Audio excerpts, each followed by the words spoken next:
एक बार की बात है, एक गरीब औरत थी जिसका नाम आयशा था।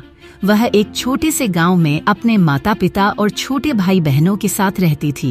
उसके पिता एक किसान थे, लेकिन खेत बहुत उपजाऊ नहीं था और वे अक्सर किसी तरह का गुजारा करते थे। आयशा एक बुद्धिमान और जिज्ञासु लड़की थी। वह अपने आसपास की दुनिया के बारे में जानना पसंद करती थी।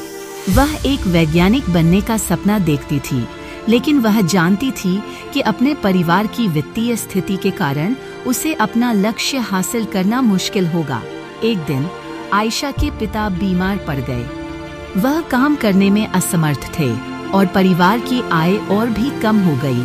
आयशा को अपने परिवार की मदद करने के लिए स्कूल छोड़ना पड़ा। आयशा ने अपने परिवार का समर्थन करने के लिए कड़ी मेहनत की।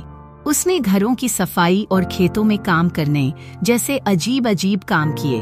उसने स्थानीय बाजार में सब्जियां बेचना भी शुरू किया। अपनी व्यस्त दिनचर्या के बावजूद आयशा ने वैज्ञानिक बनने के अपने सपने को कभी नहीं छोड़ा। वह देर रात तक पढ़ाई करती थी और स्थानीय पुस्तकालय से किताबें उधार लेती थी। उसने घर पर भी अपने स्वयं के प्रयोग करना शुरू कर दिया। कई सालों की कड़ी मेहनत और दृढ़ संकल्प के बाद आयशा ने आखिरकार अपने सपने को हासिल कर लिया। वह विश्वविद्यालय में दाखिला लिया और वैज्ञानिक बन गई। उन्होंने विज्ञान के क्षेत्र में महत्वपूर्ण योगदान दिया।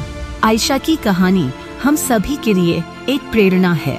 यह दिखाता है कि अगर हम अपने दिमाग में रखते हैं और अपने सपनों को कभी नहीं छोड़ते हैं तो कुछ भी संभव है। यह भी दिखाता है कि हमारे जुनून का पालन करना महत्वपूर्ण है, भले ही यह मुश्किल हो।